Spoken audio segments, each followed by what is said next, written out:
안녕하신가요? 저는 작년 말미쯤에 딸을 잃은 다 늙은 할머니이자 엄마입니다. 제게는 하나밖에 없는 귀한 딸이 하나 있는데요. 모든 엄마들이 그렇듯 제 자식도 제게 목숨보다 귀했어요. 가난한 가정 아래 임신을 미루고 미루다가 힘들게 찾아온 아이였거든요. 제 나이 40살에 찾아온 소중한 생명이었고 저희 가정의 기쁨이었죠. 저와 남편에게 하염없는 사랑과 마음을 베풀던 고운 아이를 잃은 지가 11개월 정도 됩니다. 정말 사랑했고 여전히 너무 사랑하는 제 딸아이를 영영 기억하고 싶어서 이 글을 쓰게 되었네요. 저와 남편은 서로 없는 집안이었지만 그래도 서로 많이 사랑해서 결혼을 하게 되었는데요. 같이 힘 보태서 살아가면 언젠가는 가난에서 벗어날 거라고, 사랑하는 사람과 함께라면 이 정도의 가난은 금방 이겨낼 수 있을 거라고, 막연하게 그런 순수한 생각을 하면서 시작한 결혼 생활이었습니다. 그런데 막상 부부라는 울타리 안으로 들어서니 혼자 살 때보다 더 힘들었어요.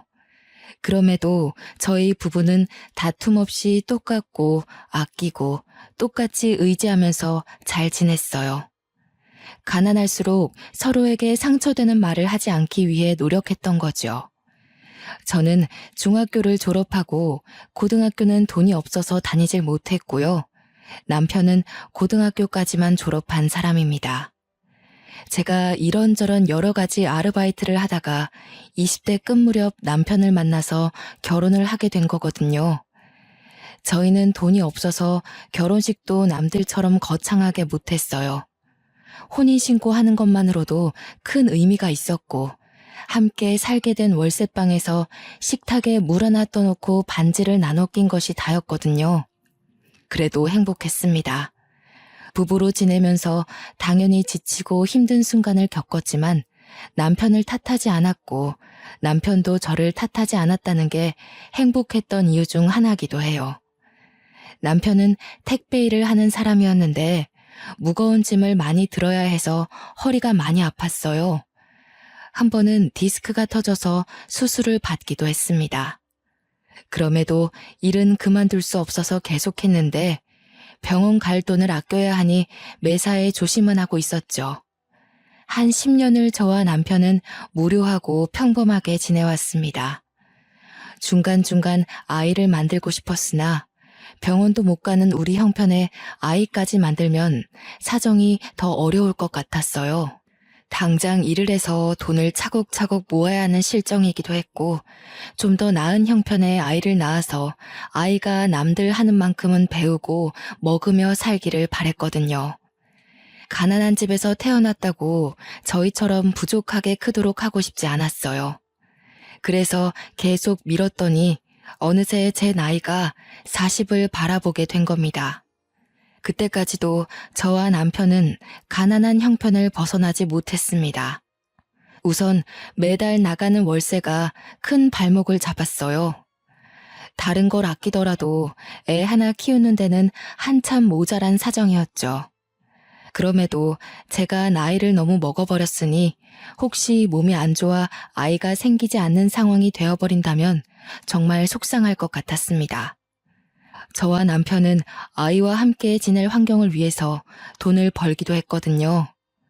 그렇게 죽을 만큼 돈을 모은 것 같은데도 서울에 집 하나 사기가 이렇게 어렵네요.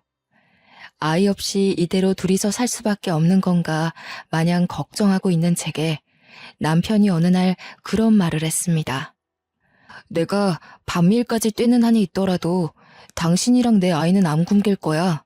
그러니까 우리 아이 가지자. 나 당신이랑 똑 닮은 딸아이 갖고 싶어. 와, 생각만 해도 일하는데 의지가 솟고 힘이 나네.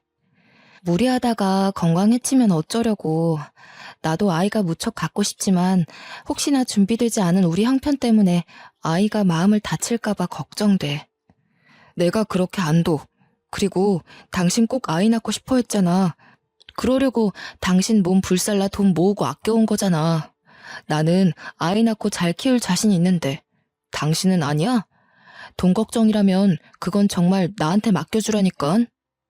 남편은 형편 걱정 말라며 제 손을 잡고 하룻밤 내내 저를 안심시켜 주었습니다. 남편이 주는 신뢰와 확신, 그리고 저 역시 아이를 보고 싶다는 마음이 더해져 남편과 저는 아이를 만들었죠. 사실 쉽지 않았습니다. 2년간 여러 번의 실패를 겪고 결국 나이 40을 맞이했을 때 제 딸이 찾아왔거든요. 남편이 제 몸을 생각해서 나이 40이 되면 아이는 포기하자고 했었는데 제가 고집부려서 노력한 결과였습니다. 저와 남편은 처음 딸아이를 품에 안은 그 순간을 아직도 잊지 못하고 있어요. 정말 뽀얗고 예쁜 딸아이였거든요. 간호사들도 우리 딸 예쁘다고 막 칭찬을 하는데 그 순간이 제 인생에서 가장 행복한 순간입니다. 이름은 고은이로 지었어요. 간호사들이 계속 곱다고 칭찬을 많이 해줘서 그 자리에서 짓게 된 이름이었죠. 제 딸은 시들어가던 저와 남편의 일상에 피로회복제와 같았습니다. 자식이 있다는 것 하나만으로도 가슴 뛰는 하루를 보낼 수 있다는 게 너무 행복하더군요. 지쳐서 쓰러지는 날이 많던 남편도 피곤함을 무릅쓰고 자기 전에 딸을 그렇게 안고 있다가 잠들었어요. 저희는 하나 있는 딸을 정말 애지중지 키웠습니다. 제 딸은 아기 때부터 성향이 얌전하고 차분한 아이였는데요. 어떻게 그리 말썽 한번 안 피우고 자랄 수 있는 건지. 어쩔 땐 저와 남편은 혹시 아이에게 문제가 있는 건 아닌가 고민도 했었다니까요. 특히 딸은 학교 생활을 굉장히 착실하게 잘 임했어요. 다른 집 자식들은 사춘기면 부모랑 말도 잘 안 섞는다는데 우리 딸은 집에만 오면 조잘조잘 있었던 얘기를 잘 떠들었어요. 친구들과 놀았던 이야기, 수업 시간 어려웠던 과목, 선생님 말씀 등등 끊임없이 이야기 보따리가 새어나왔죠. 식사 자리에서 딸 얘기를 들으면서 밥을 먹으면 저와 남편은 그보다 즐거운 게 없었습니다. 딸이 그만큼 건강하게 커가고 있는 무렵 혼자 밤낮으로 일하는 남편 건강이 걱정되기 시작했어요. 저도 이제 일을 찾아야 했죠. 딸 초등학교만 졸업하면 일을 구하려고 했는데 남편이 중학교까지는 아직 한참 어린 아이라며 고등학생 되면 생각하라길래 더 미루고 있었거든요. 그런데 그렇잖아도 안 좋은 남편 허리가 갈수록 망가지는 게 보여서 더는 안 되겠더라고요. 아니나 다를까 남편은 몇 달 후 명예퇴직을 당했어요. 미안해 여보. 일할 수 있을 때까지 했어야 하는 건데. 그래도 걱정 마. 내가 얼른 다른 일 찾아볼게. 당신이랑 내 딸 굶기는 일 없게 한다고 했잖아. 미안할 게 뭐 있어. 너무 고생했어. 당신은 우리 가족을 위해서 해줄 수 있는 만큼 다 해줬어. 그러니까 더 이상 혼자서는 책임 느끼지 마. 나 당신이랑 함께 살아가려고 결혼한 거지 당신한테 내 인생 맡기기만 하려고 결혼한 거 아니야. 남편과 저는 한날 밤 딸아이가 듣지 않을 정도로 대화를 나누며 한참 서로를 위로해 주었습니다. 그리고 다음 날부터 함께 머리 맞대고 경제 생활에 대해 고민하기 시작했죠. 저는 아르바이트 경력은 많지만 이걸로 직장을 구할 수 있는 스펙은 안 되고 또 나이가 40인지라 어디 써줄 데도 없을 거 아닙니까? 남편도 나이가 있어서 어디 신입으로 들어가기도 애매하고요. 또 일을 찾기에는 아직 딸이 학생이기 때문에 오랫동안 벌이를 손 놓고 있을 수 없는 지경이었어요. 상황이 급했다는 거지요. 저희 수중에는 남편이 명예퇴직금으로 받은 돈과 적금이 전부였는데요. 여러 번 고민하다가 결국 마음먹은 일이 바로 작은 국수집을 차리는 거였습니다. 식당을 하나 차리고 싶은데 마땅히 내세울 요리 실력이 아니라 고민하던 차에 국수가 떠올랐어요. 딸이 국수를 참 좋아하는데 그 때문에 제가 평소 국수하는 데는 도가 텄거든요. 딸도 저희가 식당을 할 거라고 하니까 국수집을 적극 추천하기도 했고 이웃집 아줌마가 저희 집에 놀러 왔다가 제가 만든 국수를 먹고는 장사 한번 해보라고 칭찬해 준 적도 있었어요. 물론 그 칭찬은 그저 기분 좋은 농담으로 넘겼지만요. 그래서 국수집을 차리게 되었는데 뭐 특별할 것 없는 그저 흔한 주부 손길이라 도심 가격보다는 싸게 팔았습니다. 제 딸이 굉장히 좋아했어요. 이제 국수 원 없이 먹을 수 있다면서요. 얼마나 사랑스럽던지. 저희 집 국수가 저렴해서 그런가 돈 없는 학생들이나 어르신들이 좀 많이 찾아왔는데요. 행색 보니까 다들 하나같이 저처럼 어렵고 힘들게 사는 처지처럼 보였습니다. 그래서 국수양을 듬뿍 주기도 했거든요. 그런데 그게 소문이 났는지 덕분에 손님이 빠르게 늘더라고요. 제 남편은 배달을 했어요. 우리는 업체를 쓰는 게 아니기에 정말 엎어지면 코다할 가까운 곳만 배달을 갔는데도 수익이 괜찮았습니다. 그렇게 무탈하게 장사를 진작 국수집을 차릴 걸 그랬나 싶더라고요. 엄마, 휴대폰 좀 바꾸라고 했지? 이거 나 초등학생 때부터 썼던 거 같은데?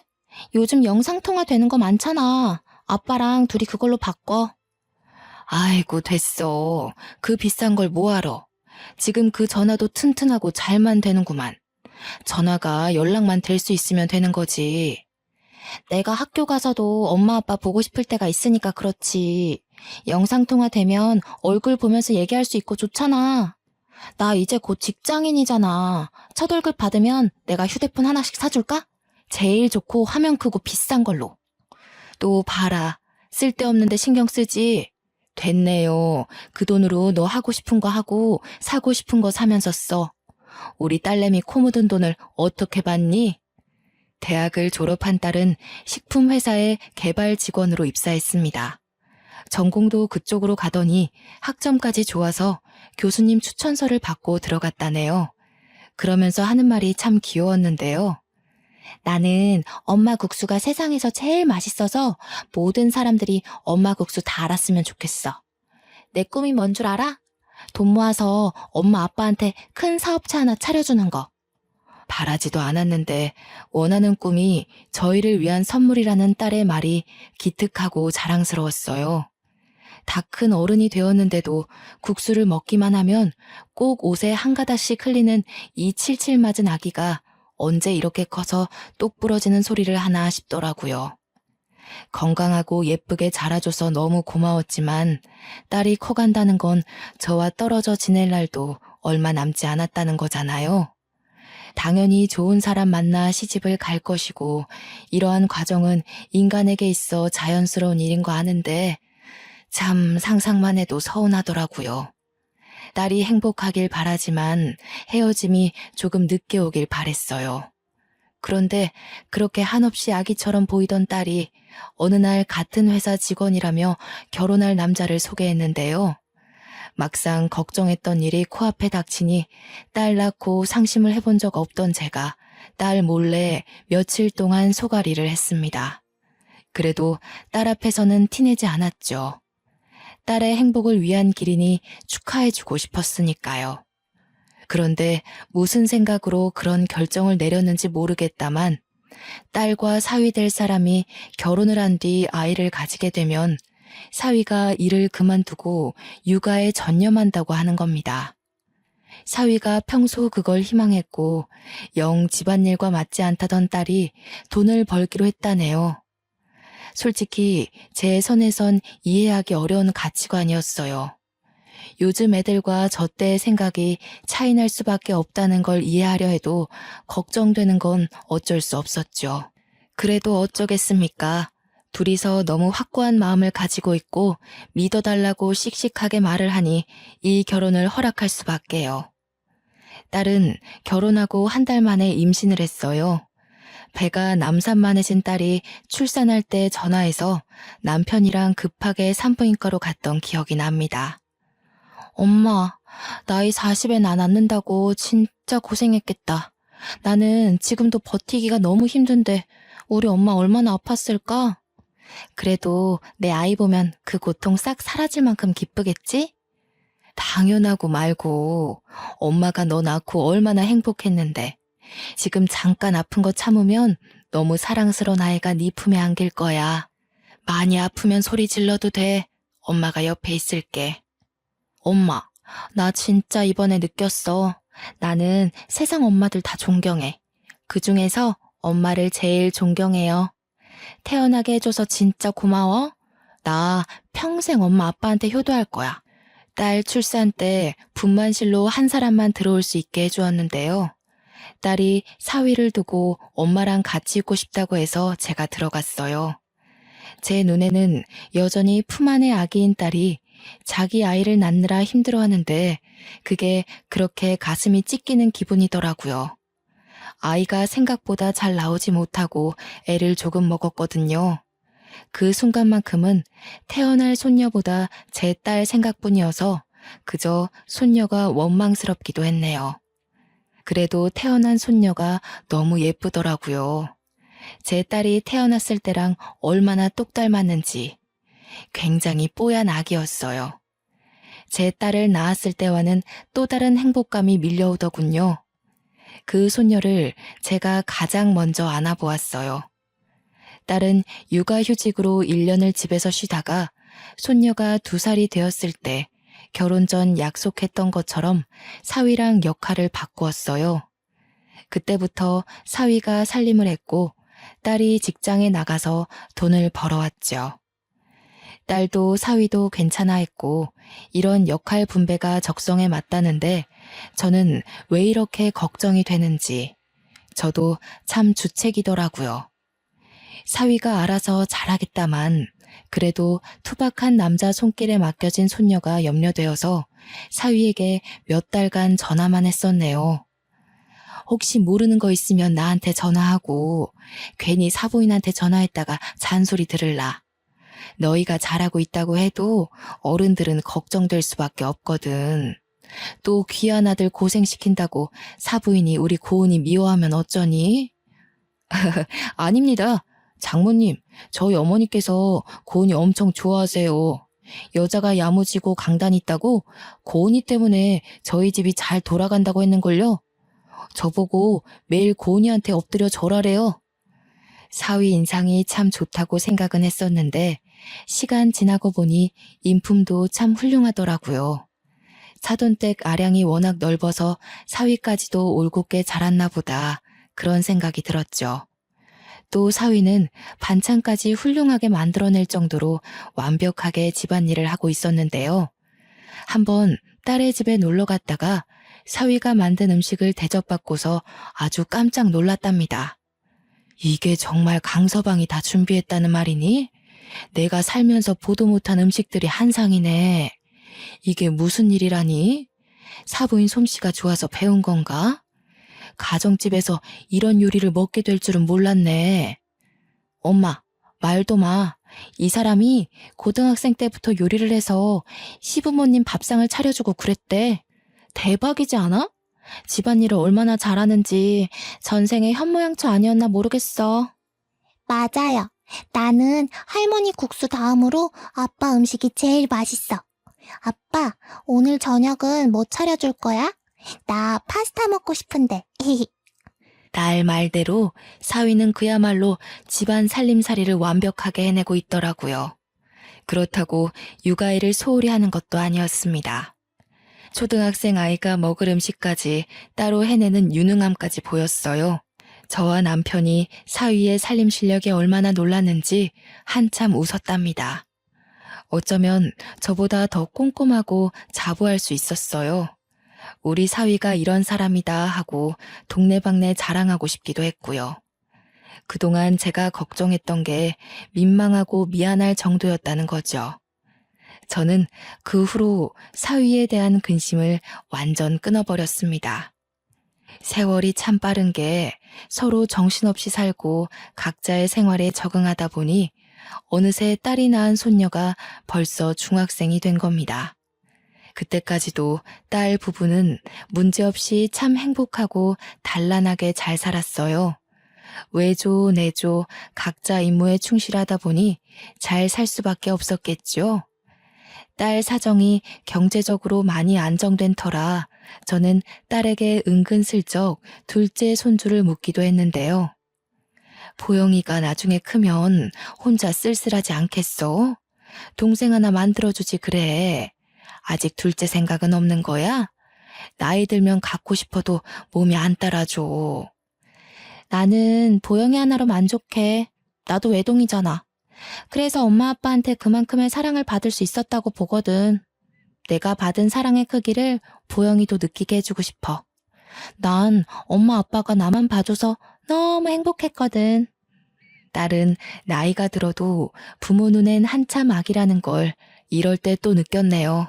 저는 한때 남편과 제 마음이 딸에게 전해지지 않으면 어쩌나 걱정하기도 했는데 다행히도 딸은 우리의 사랑을 알아줬나 봅니다.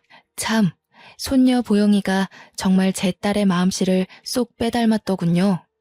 중학생이라 한참 사춘기일 텐데도 일주일에 한 번씩이나 이 낡은 국수집에 와서 얼굴을 비춰줬습니다. 엄마가 할머니 국수 엄청 자랑하더라고요. 근데 자랑할 만했다. 너무 맛있어요.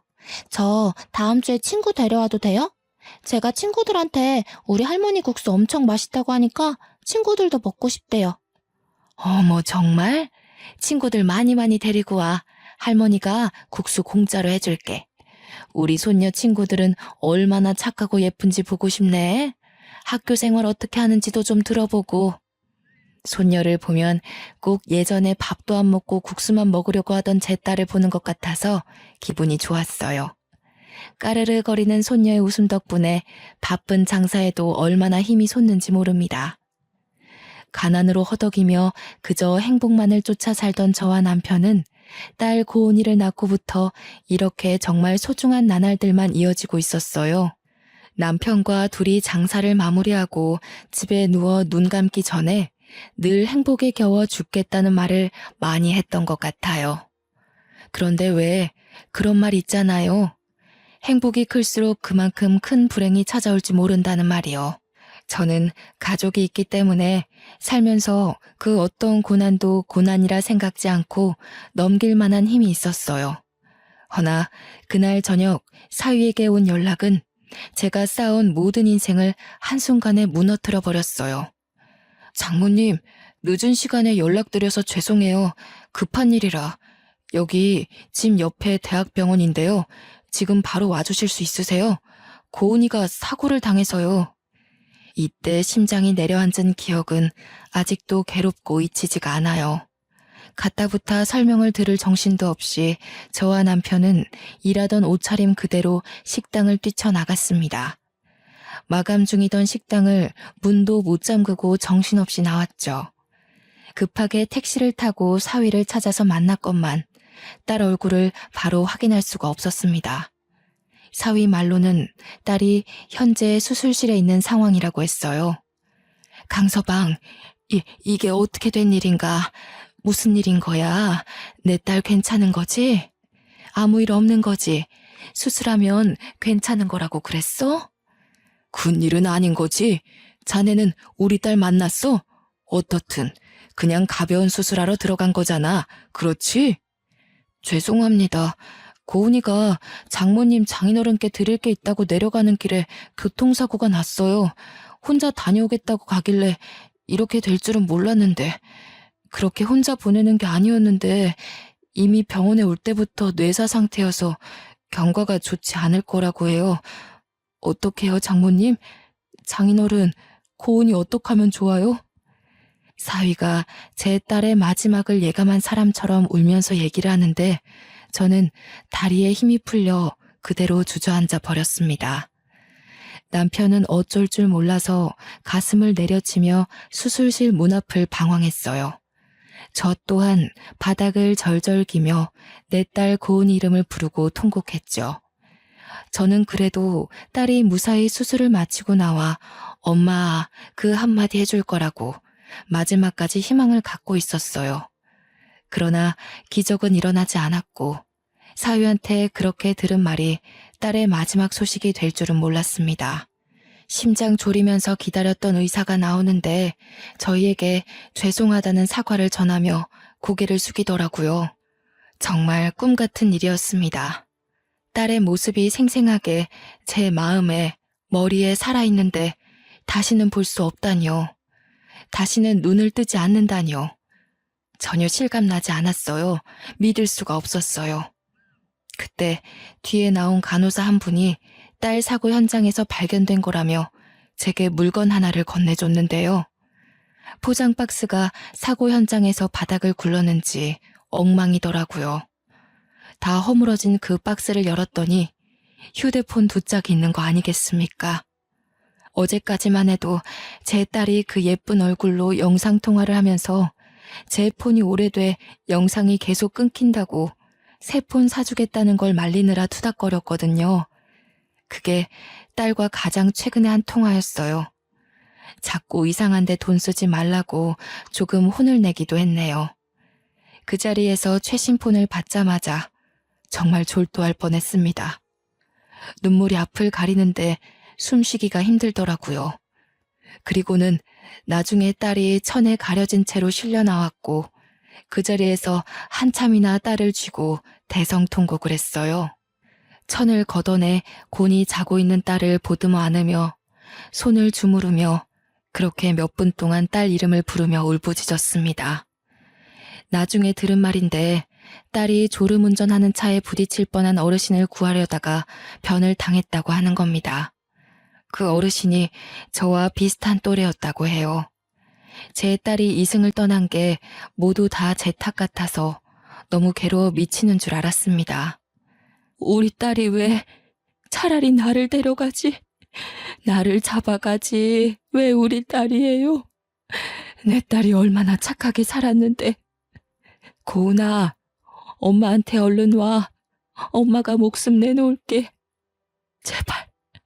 제발 엄마한테 와, 고은아. 보영이는 어쩌고 그렇게 가버리니? 왜 이렇게 엄마 옆에 짧게 있다가 가버려? 저는 빈소에 마련된 딸 사진 앞에서 한참을 엎드려 하늘을 원망했습니다. 할머니, 저 엄마가 너무 보고 싶어요. 엄마가 내일 맛있는 거 사준다고 학교 야자 빼라고 했었는데 이제 엄마 못 보는 거예요? 다시는 엄마를 볼 수 없다는 게 너무 무서워요, 할머니. 아이고, 가여운 내 손녀. 보영아, 어떡하면 좋니? 이렇게 어린 것들 두고 어떻게 엄마가 갈 수 있다니? 할머니가 미안하다. 네 엄마 지켜주지 못해서 미안해. 어린 나이에 엄마를 잃은 손녀를 부둥켜 안고서 딸 이름을 얼마나 불렀는지 몰라요. 그렇게 3일을 눈물로 보내고 마지막으로 납골당 안치까지 정리했는데 도무지 그 앞에서 발걸음이 안 떨어지는 겁니다. 그 당시 저는 아직 우리 딸과 안녕할 준비가 안 되었고 하룻밤 지나면 이 모든 게 꿈일 것만 같았습니다. 딸한테 전화와서 또 휴대폰으로 잔소리 들을 것만 같은데 바로 내일 다시 볼 수 있을 것만 같은데 인사를 해야 한다뇨. 아직 내 품에 안았던 그 어린 아기의 온기를 여전히 기억하고 있는데 보내주라니요. 저는 납골당 앞에서 정신을 잃을 정도로 또 눈물을 흘렸고 사위가 저를 부축해줘서 겨우 납골당을 벗어날 수 있었습니다. 사위는 저와 남편을 국수집 앞까지 차로 태워다 줬어요. 그때서야 국수집 문을 안 닫고 나섰다는 걸 알았죠. 이 때문에 얼마나 정신없었는지 또 한 번 실감났네요. 다행히도 식당은 별다른 변을 당한 게 없어 보였습니다.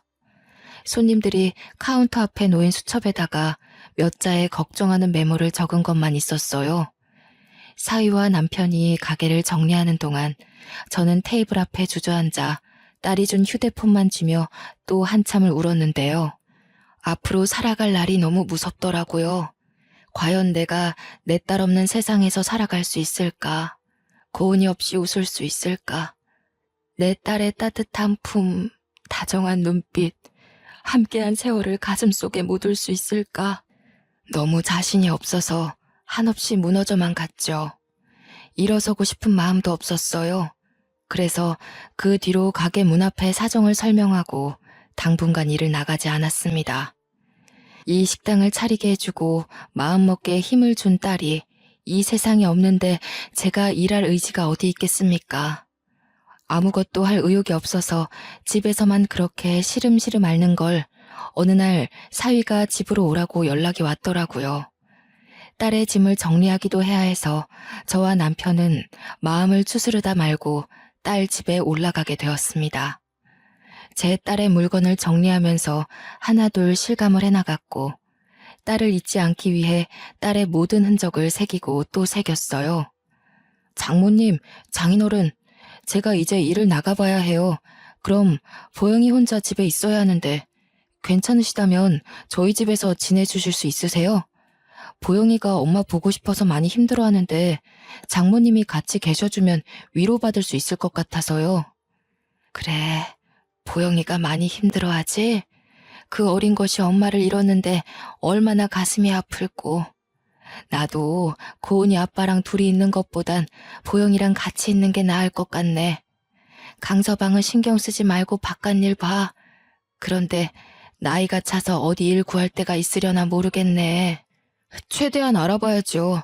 그렇잖아도 결혼하기 전에 일했던 선배한테 연락을 해봤거든요. 전문직은 아니고 11개월 계약인데 급한 대로 그것부터 시작해볼까 해요. 자네도 마음 추스릴 시간이 필요할 텐데 강서방도 강서방대로 많이 힘들 거 아니야. 우리 고은이가 그렇게 가버려서 자네도 얼마나 속이 썩어 있겠어. 장모님 장인어른 앞에서 철부지처럼 보이기 싫은데 솔직히요, 고은이가 너무 보고 싶어요. 장모님, 제가 고은이 없이 살아갈 수 있을까요? 벌써 너무 힘든데 버틸 수 있을까요? 당장이라도 고은이 보고 싶은 마음에 무너질 것 같아서 정말 힘이 드네요. 자네가 참 고은이를 아껴줬는데 내 딸도 자네 마음 다 알고 있을 거야. 우리 강서방 불쌍해서 어쩌노. 이 젊은 사람 딱해서 어쩐다니. 사위는 장례식 내내 주변 상황과 장례 절차를 챙긴다고 슬퍼할 여유도 없었습니다. 또 저와 남편을 보필한다고 마음 놓고 울지도 못했겠죠. 그런 사위가 제 앞에서 어린아이처럼 서럽게 울기 시작하는데 그 모습이 너무 가여웠어요. 저는 또 한참을 사위와 부둥켜 안고 눈물을 흘렸네요. 저와 남편은 딸 집에서 한동안 사위 손녀와 같이 지냈어요. 사위는 고등학생 손녀를 키워야 하기 때문에 직장을 다니기 시작했고 손녀도 저를 할머니 이상 엄마로 생각하며 슬픔을 극복해 나갔어요.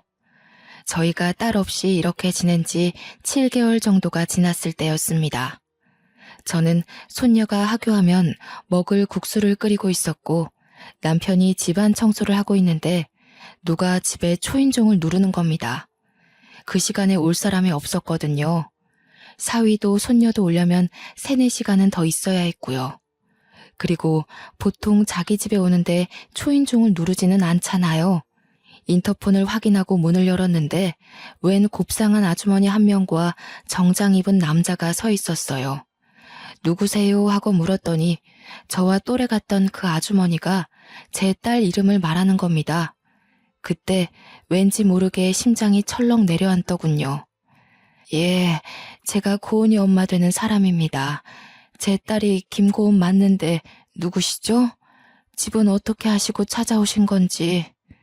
아이고, 정말 오래 찾았습니다.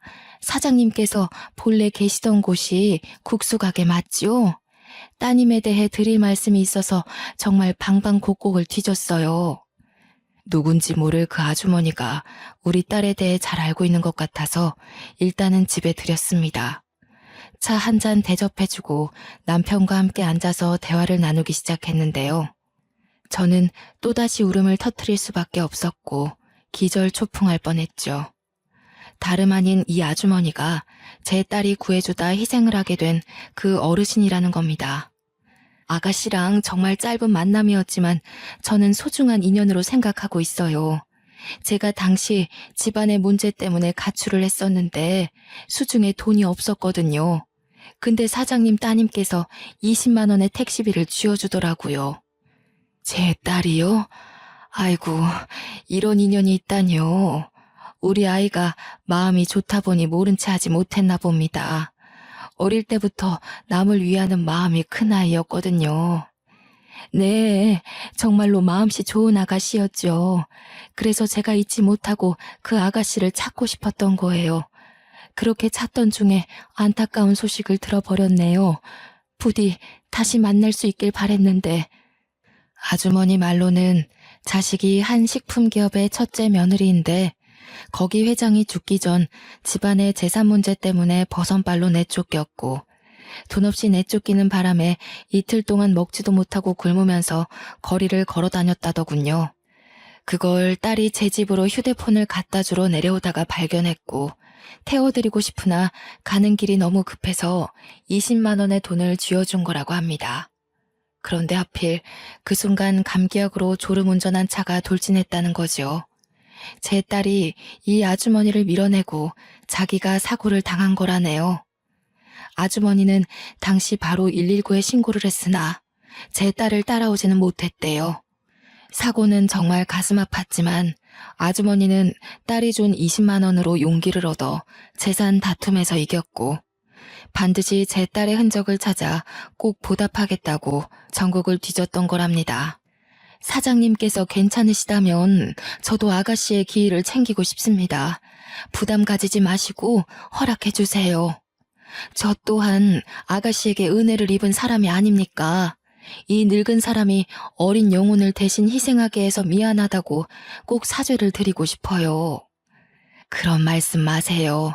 제 딸은 분명 그런 일이 생긴다면 자기 죽을 줄 알더라도 또 뛰어들었을 겁니다. 제 딸이 그런 아이예요. 그래도 고맙습니다. 제 목숨줄 끊길 때까지 제 딸이 어떻게 세상을 뜨게 됐는지도 모르고 죽는 줄 알았는데 이제야 마음이 놓이네요. 제 딸을 온전히 보내줄 수 있을 것 같아요. 정말 죄송합니다. 사장님, 제가 고개를 들 면목이 없습니다. 그 아까운 젊은 사람을 이렇게 허망하게 가도록 만들고 아가씨 가족들에게 씻을 수 없는 상처를 안겨줬습니다. 너무 죄송합니다, 사장님. 딸이 구해줬다는 아주머니와 대화를 하니 마치 딸이 곁에 있는 기분이 들어서 또 너무 그립더군요. 아주머니도 결국 눈물을 보이셨어요.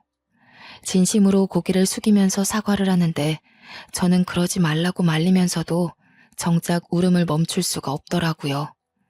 남편이 곁에서 제가 진정할 수 있도록 다독여주느라 애썼을 겁니다. 아주머니도 제가 안정을 찾을 때까지 기다려주면서 마음으로 같이 우리 딸을 그렸어요. 감히 보상으로 사장님 두 분의 마음을 달래드릴 수 없다는 거 압니다. 하지만 꼭 해드리고 싶어요. 그게 그 어여쁜 아가씨에 대한 저의 예의고 저 또한 그 좋은 아가씨가 그렇게 떠난 것이 무척 죄스럽고 보고 싶거든요. 제 제안 받아주시겠습니까? 꼭 부탁드려요.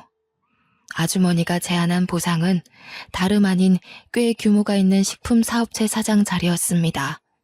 깜짝 놀랐어요. 저는 그저 낡은 국수집 하는 평범한 주부일 뿐인데 그런 큰 기업의 사장이라니 말도 안 된다고 생각했죠. 그런데 아주머니의 생각은 확고하더라고요.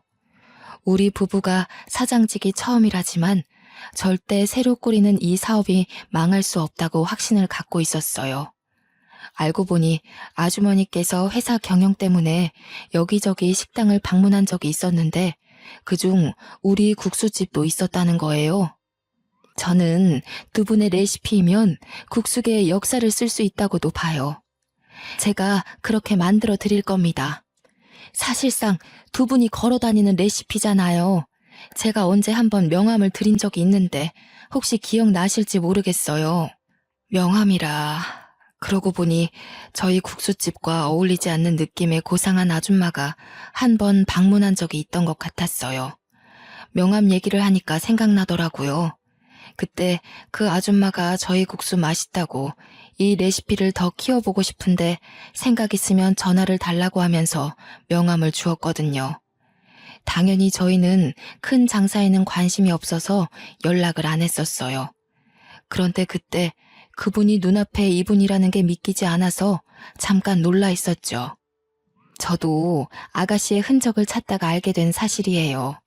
아가씨 부모님이 제가 꽂혔던 국수집 사장님이라는 게 많이 놀라웠거든요. 이게 다 아가씨가 이어준 인연인가 봅니다.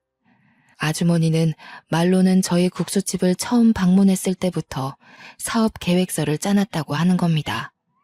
대충 설명을 해주길 본점을 시작으로 차차 전국의 사업체를 확장시켜 나가고 싶다고 했어요. 어떻게 이런 인연이 있을 수 있는 걸까요? 아주머니가 하는 말을 듣는데 문득 제 딸이 우리한테 큰 사업체 차려주는 게 꿈이라며 자랑스럽게 얘기하던 모습이 떠오르더군요. 정말로 죽은 딸이 마지막으로 저희를 위해서 주는 선물일까요? 죽어서도 이 못난 엄마 아빠를 지켜봐주고 챙겨주고 있는 걸까요? 마치 딸의 효심이 하늘에서도 전해 내려진 것 같았어요. 그렇잖아도 다 늙은 사람 둘이서 언제까지 사위한테 기댈 수 없는 노릇이고 또 사위도 다 늙은 나이에 신입으로 들어간 거라 연봉이 낮아서 문제였는데 일자리가 필요하긴 했거든요. 아무래도 딸의 선물이 맞나 봅니다. 식구들이 어렵게 지내는 걸 지켜보고서 또 자기 몸 불살라 우리를 살려주는구나 생각이 되었어요. 너무 과분하지만 저는 아주머니 제안을 받았습니다. 남편도 저와 같은 생각을 했는지 고은이가 우리한테 마지막까지 효도를 하고 가네라며 눈물로 아주머니 제안을 감사히 받더군요. 덕분에 저희 부부도 사위랑 손녀도 경제적인 걱정은 없어졌어요. 경제가 안정이 되니까 모두 마음의 여유가 생기더라고요. 사위는 저희가 받은 식품 기업에서 부사장 자리를 맡고 있는데요. 그 아주머니께서 사람을 보내주는 덕에 친절하게 교육을 받고 있답니다. 저랑 남편은 이렇게 큰 사장 자리가 처음이라 실수가 많았지만 그래도 딸이 준 마음이라고 생각하여 열심히 익히며 배우고자 노력하는 중이에요. 지금은 수도권 쪽에 사업체 몇 군데가 확장되었고요. 한동안 사업 경영을 익히느라 정신없이 세월을 보냈다 보니 어느새 딸 기일이 다가왔더라고요. 이 사연을 쓰게 된 것도 내일이 1년 만에 찾아온 딸의 첫 기일인데 오랜만에 딸과의 지난 날을 추억해보고자 또 딸과의 세월을 기억하고자 시작한 일이었습니다. 청승맞게도 쓰면서 또 울기만 했네요. 키보드를 몇 번이나 닦았는지 모릅니다. 그래도 딸 생각하며 손녀를 돌보고 있다 보니 손녀를 통해 제 마음을 많이 위안받고 있어요.